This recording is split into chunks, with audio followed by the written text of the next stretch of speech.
Good morning, students. I am Shailendra Chaurasia, PGT Economics, Kendriya Vidyalaya Sangathan. Today we are going to discuss the next part of the chapter, that is the industry, geography for class 8th, social science. Okay.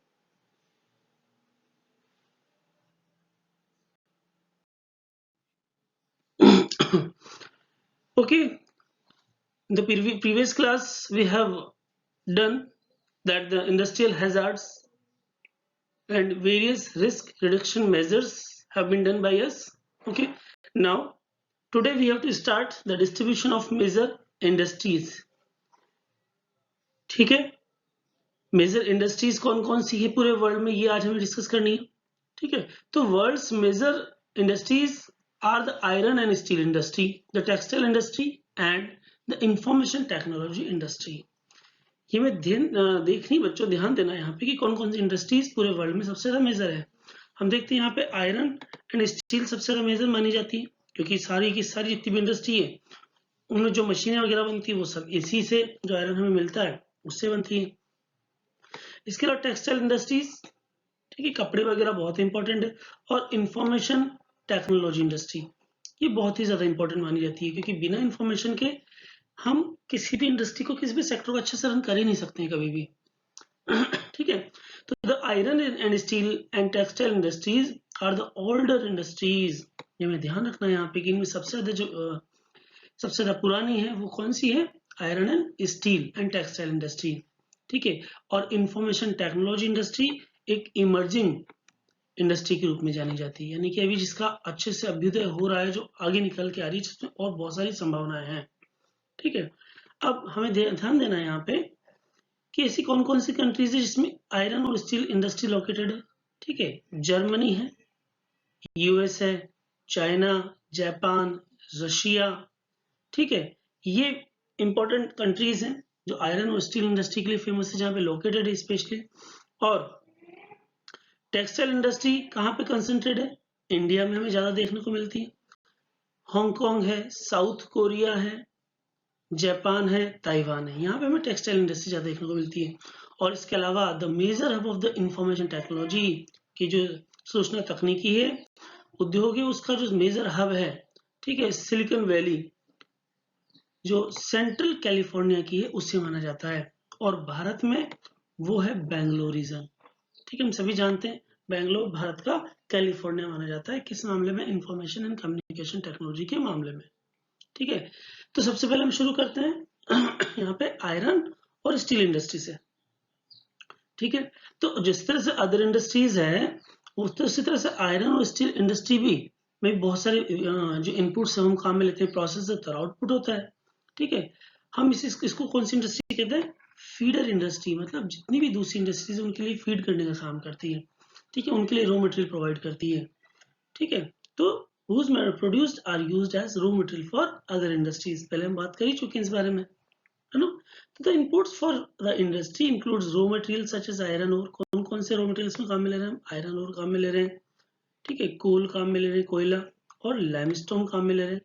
ठीक है, इसके अलावा labour वगैरह तो हमें पता है काम आती है, कैपिटल अदर साइट्स और अदर इंफ्रास्ट्रक्चर काम में आता है, पर रॉ मटेरियल के रूप में आयरन और कोयला और लाइमस्टोन यहाँ सबसे ज्यादा हम काम में लेते हैं. ठीक है, उसके बाद the process of converting iron ore into steel involves many stages. ऐसा नहीं कि किसी एक स्टेज में काम हो जाएगा, अलग अलग बहुत सारे स्टेजेस, स्तर, प्रक्रियाएं इसमें काम में आती हैं. ठीक है, जैसे the raw material is put in the blast furnace where it undergoes smelting. It is then refined. The output obtained is steel, which may be used by other industries as raw material. ठीक है, कुछ जो terminology हमारे पास आई है यहाँ पे, जैसे emerging.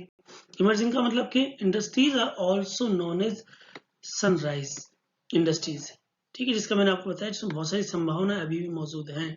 ठीक है, इसके अलावा स्मेल्टिंग का क्या मतलब है कि it is the process in which metal are extracted from their ores by heating beyond the melting point. ठीक है, एक प्रोसेस है स्मेल्टिंग बेसिकली. इसमें मेटल को हम क्या कर रहे हैं, अलग कर रहे हैं उसकी ओर से. ठीक है, उसको हीट देके. मेल्टिंग पॉइंट की बात है, यानी कि उसको इतनी ज्यादा हीट दी जाती है कि वो गर्म हो जाता है, पिघल जाता है, और पिघल के उसके ओर से उसका जो मेटल है वो हम अलग कर लेते हैं। क्लियर? चलो आगे देखते हैं। ये एक हमें एग्जांपल दिया हुआ है, जैसे 8 टन कोयला हमने काम में लिया, 4 टन आयरन और काम में लिया, 1 टन लाइमस्टोन काम में लिया, और उससे हमें क्या मिला, 1 टन हमें क्या मिला यहाँ पे, स्टील मिला है। कितना रॉ मटेरियल काम में लिया हमने, 8 टन तो कोयला, 4 टन आयरन और 1 टन लाइमस्टोन। ठीक है, ये हमें यहाँ पे जो आयरन और है उसकी ये दिया हुआ है, जो ब्लास्ट फर्नेस है वो हमें दिया हुआ है, देखिए आप यहाँ पे, इसके थ्रू हम जानते हैं, बता सकते हैं कि हम किस तरह से हमें यहाँ पे स्टील मिलता है। आयरन और डाला, लाइमस्टोन डाला और कोल डाला इसमें। ठीक है, डालने के बाद में नीचे से ऊपर पहुंचा है, यहाँ पे इसमें डली है यहाँ पे, फिर ब्लास्ट फर्नेस में गया वो, यानी उसको गर्म किया गया, पिघलाया, पिघलाने के बाद इधर हॉट एयर का आउटपुट दिया हुआ है, उसके से हॉट एयर निकल जाती है।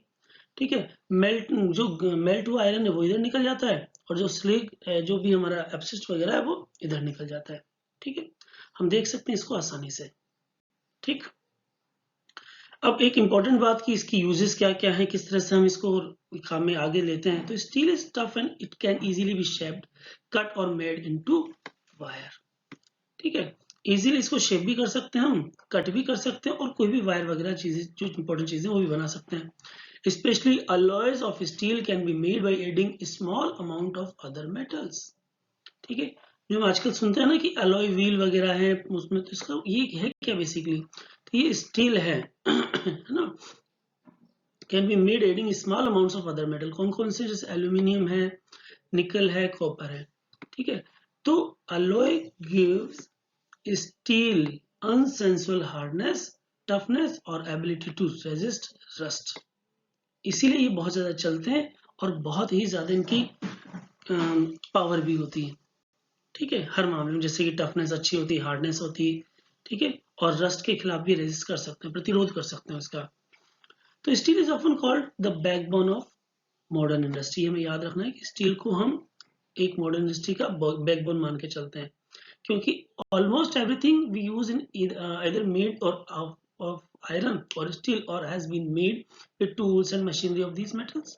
ठीक है, शिप है, ट्रेन है, ट्रक है, ऑटो, सब कुछ किससे बनते हैं, स्टील से बनते हैं। Even the safety pins and the needles we use are made from the steel. छोटी से छोटी चीजें भी स्टील से बनती है। तो oil wells are drilled with steel machinery, ये भी हम जानते हैं, है ना। तो स्टील पाइपलाइंस को हम यूज कर रहे हैं ट्रांसपोर्टेशन, ऑयल को ट्रांसपोर्ट करने के लिए।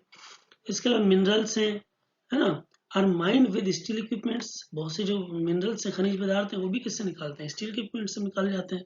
ठीक है, लार्ज जो बिल्डिंगें बनती है बड़ी बड़ी, उसमें भी स्टील को ही यूज किया जाता है। ठीक है, तो जानते हैं कि स्टील की क्या इंपॉर्टेंस है। तो आप इसका अपने एक नोट तैयार करें, what are the importance of the steel in the modern industries. ठीक है, तो बिफोर 1800 एडी, ठीक है, एडी मतलब आफ्टर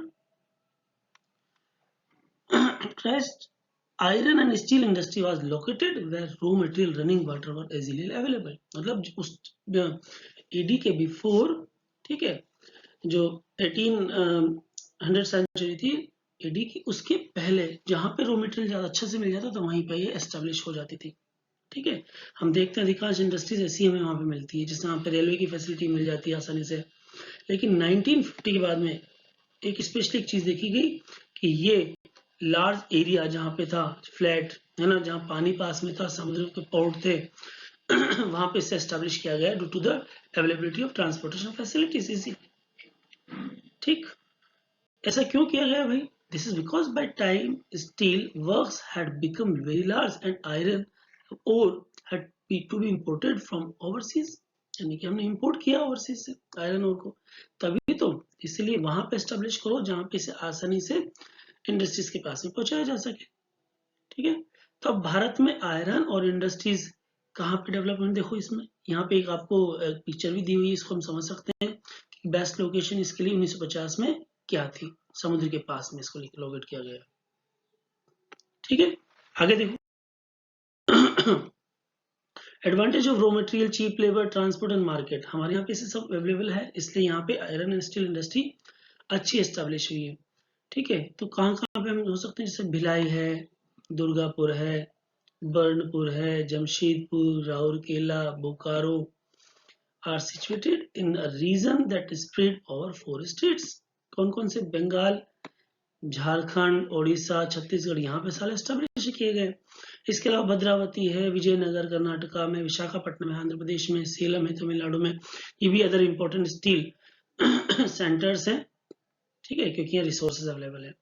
अब इसमें जो भी हमने अभी बात की थी इससे पहले कि वर्ल्ड में कहाँ कहाँ पे है ना, जो मेजर इस आयरन और प्रोड्यूसिंग एरिया है वो कहाँ कहाँ पे है। ऑस्ट्रेलिया में हमें दिखाई दे रहा है, साउथ अफ्रीका में दिखाई दे रहा है, ब्राजील में हमें दिखाई दे रहा है, इसके अलावा कनाडा है, यूनाइटेड स्टेट अमेरिका है, यूरोप में दिखाई दे रहा है, Germany, Russia, India, China, Japan, ठीक है, सब में थोड़ा थोड़ा अवेलेबल है, पर ज्यादा इंटेंसिफाई में दिखाई देता है यूरोप में है और अमेरिका में है।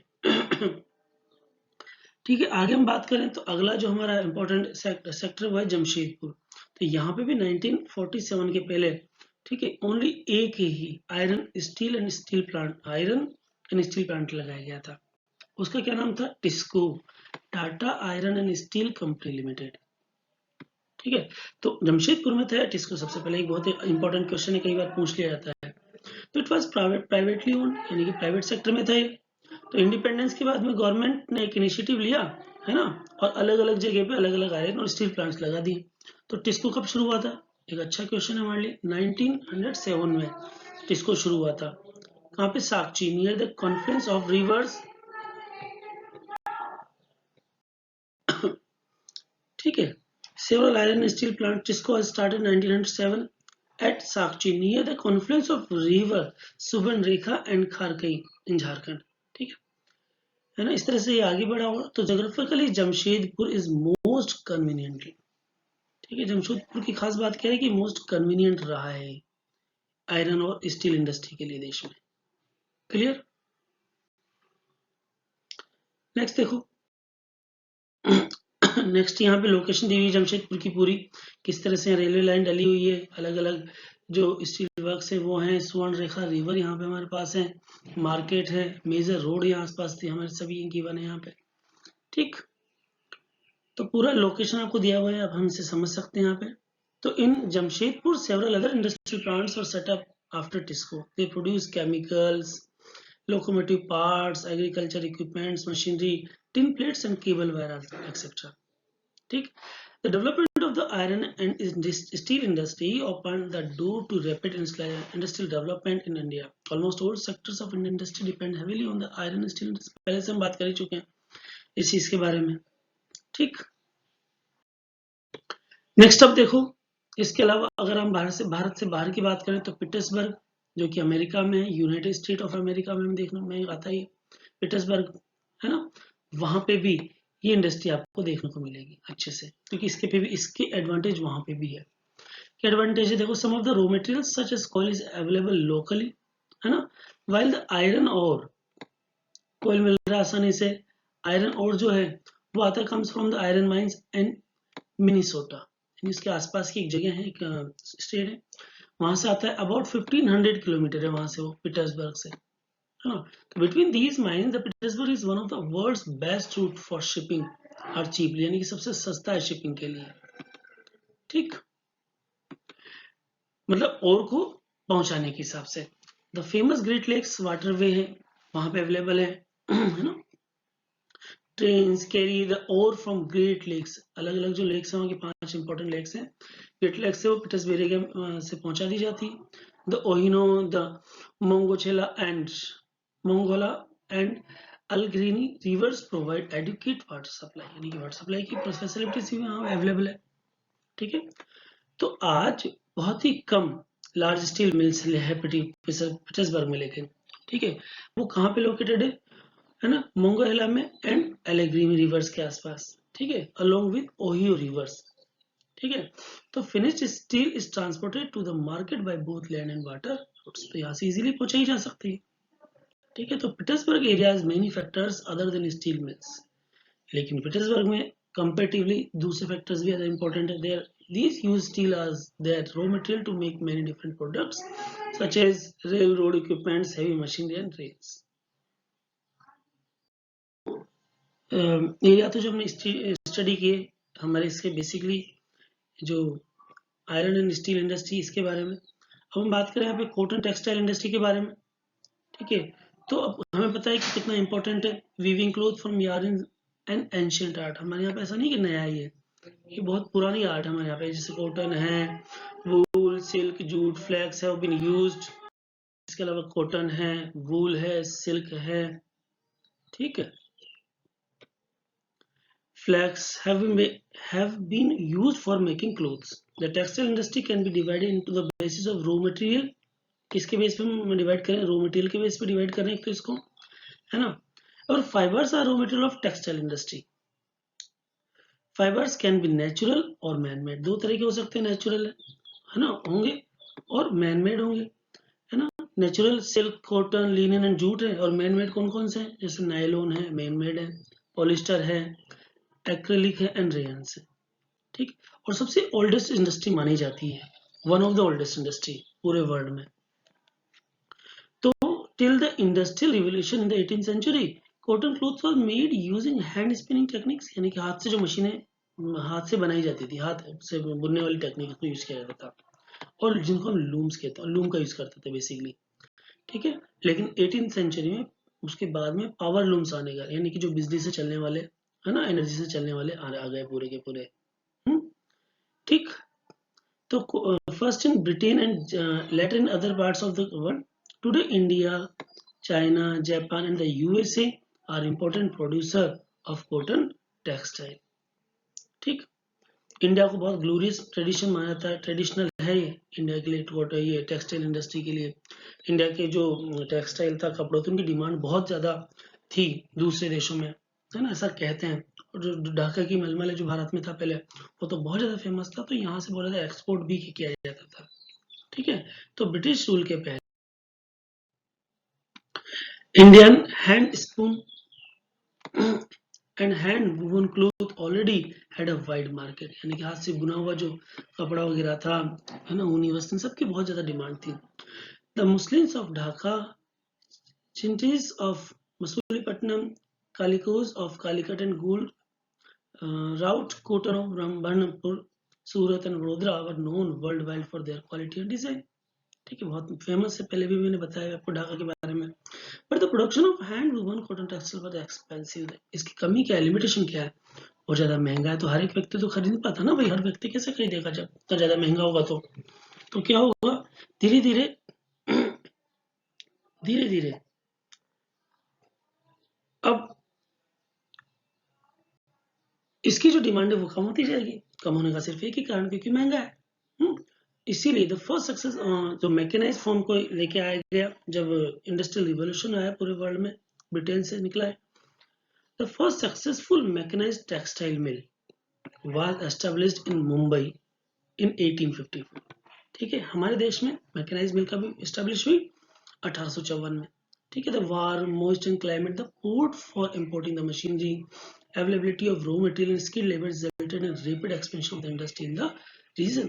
ये कारण थे बहुत सारे, यहाँ पे इतनी जल्दी जो इंडस्ट्री थी वो हमारे सामने आई, है ना। क्यों? क्योंकि वो सारी चीजें अवेलेबल थी जो जरूरी है। तो initially this industry flourished in the state of Maharashtra and Gujarat because of favorable humid climate, okay, but today humidity can be created artificially and the raw cotton is pure and not weight losing raw material, so this industry has spread to other parts of the India, okay, जैसे कोयम्बटूर है, कानपुर है, चेन्नई है, अहमदाबाद है, मुंबई, कोलकाता, लुधियाना, पौंडीचेरी है, पानीपत और some of the other important centres also भी है।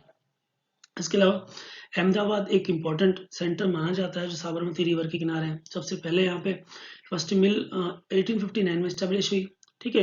It's would become the second largest textile industry, यानी कि सेकंड लार्जेस्ट टेक्सटाइल इंडस्ट्री में ये चेंज हो गई फिर उसके बाद में, ठीक है ना। तो हम समझ सकते हैं इस चीज को कि सेकंड लार्जेस्ट जो टेक्सटाइल इंडस्ट्री है उसमें ये कन्वर्ट हो गई। देखो city of India after Mumbai के बाद में, तो Ahmedabad was therefore often referred to as the Manchester of India. याद रखना बच्चों, है ना, कि अहमदाबाद को इंडिया का मैनचेस्टर माना जाता है क्योंकि फेवरेबल लोकेशन यहाँ पे है ना इसके डेवलपमेंट के लिए। और very close to cotton growing area. Cotton growing area हम जानते हैं कि जो हमारा जो दक्कन प्लेटू है, महाराष्ट्र है, गुजरात है, यहाँ पे कुछ एरिया ऐसे हैं जहाँ पे काली मिट्टी मिलती है, हम पहले पढ़ के आए, जहाँ पे कॉटन बहुत ज्यादा प्रोड्यूस होती है आसानी से, उसके लिए फेवरेबल क्लाइमेट माना जाता है ना। तो रॉ मटेरियल बहुत आसानी से मिल जाता है, ठीक है। और जो यहाँ पे क्लाइमेट है वो स्पिनिंग के लिए और वीविंग दोनों के लिए बहुत अच्छा माना जाता है, ठीक है। इसीलिए यहाँ पे बहुत आसानी से इंडस्ट्री डेवलप हुई है। रेलवे की फैसिलिटीज अच्छी है यहाँ पे। इसके अलावा मुंबई का पोर्ट पास में है ना, import of machinery and export of cotton textile. But in the recent years Ahmedabad textile mills have been having some problems. क्या क्या है, जैसे क्लोज डाउन की प्रॉब्लम हमें दिखाई देती है ना, primary due to the emergence of the new textile centre. New textile centre निकल के आ रहे हैं, उनकी वजह से भी ये प्रॉब्लम क्रिएट हो रही है, ठीक है। आगे हम बात करें अब जैसे ओसाका, हम पहले भी नाम सुन चुके हैं इसका, इंपोर्टेंट टेक्सटाइल सेंटर एक जापान का, ध्यान रखना है हमें यहाँ पे, है ना, कि जापान का ये, और ये मैनचेस्टर ऑफ जापान माना जाता है, ठीक है। The textile industry developed in Osaka due to several geographical factors. वही जो सारी चीजें अवेलेबल है, वहाँ पानी की अच्छी फैसिलिटी अवेलेबल, रॉ मटेरियल मिल जाता है, ह्यूमिड क्लाइमेट वहाँ पे है, तो स्पिनिंग के लिए, वीविंग के लिए अच्छा माना जाता है। ये सारी चीजें वहाँ पे अवेलेबल है, इस वजह से ये इंडस्ट्री वहाँ पे भी डेवलप हुई है, ठीक है। पर completely depends completely upon the imported raw material. हम जानते हैं जापान में ज्यादा चीजें होती नहीं, लेकिन पोर्ट के थ्रू आसानी से रॉ मटेरियल को मिल जाता है, ठीक है। कॉटन इज इम्पोर्टेंट कहाँ से इम्पोर्ट किया था, इजिप्ट से है, इंडिया से, चाइना से, यूएसए, ठीक है। चलो आगे देखते हैं इसमें क्या क्या चीजें हैं। तो of Osaka has been replaced by other industries such as iron. अब इसमें भी आगे बढ़ने लगा है, मशीनरी, शिप बिल्डिंग है, ऑटोमोबाइल है, and electrical equipment and cement, ठीक है। तो ये जो चैप्टर था वो हमने पढ़ा इंडस्ट्रीज के बारे में कि इंडस्ट्री क्या होती है, कौन से सेक्टर में आती है, क्या प्रोसेस है इसका, है ना, कौन कौन से इंपॉर्टेंट फैक्टर्स डिटर्मिनेंट्स हैं जिनके ऊपर ये डिपेंड करती है कि वहाँ इंडस्ट्री एस्टेब्लिश होगी। इसके अलावा इंडस्ट्रियल हैजार्ड्स क्या क्या हैं, मेजर जो इंडस्ट्रीज हैं जैसे steel industry, textile industry, information communication technology industry, ये कौन कौन सी कहाँ पे ये एस्टेब्लिश है, इनके बारे में हमने पढ़ा वर्ल्ड वाइड, ठीक है। बहुत अच्छे से समझा, मुझे पूरी उम्मीद है कि आपको अच्छे समझ में आया होगा। फिर भी अगर आपको समझ में थोड़ा सा कम आया, आपको कोई भी प्रॉब्लम है, तो आप कमेंट बॉक्स में जाकर मुझे इन्फॉर्म कर सकते हैं, ठीक है, आपकी प्रॉब्लम के सॉल्यूशन के लिए, ठीक है। अब कुछ क्वेश्चन हमारे साथ, what is mean by the term industry, हम पहले से जान चुके हैं, आप पढ़ सकते हैं, देख सकते हैं, लिखे इसे। जो भी क्वेश्चन हमें यहाँ पे दिए हुए हैं, उन सारे क्वेश्चन को आप अपनी ये जो टेक्स्ट बुक है उसे पढ़ के आप इन क्वेश्चन के आंसर दें, ठीक है। तो जितना ज्यादा आप पढ़ेंगे, रिवाइज करेंगे, उतना ज्यादा चैप्टर आपका अपना होगा, आप इसके बारे में ज्यादा से ज्यादा जानकारी ले पाएंगे, ओके। आज के लिए इतना ही, थैंक यू वेरी मच।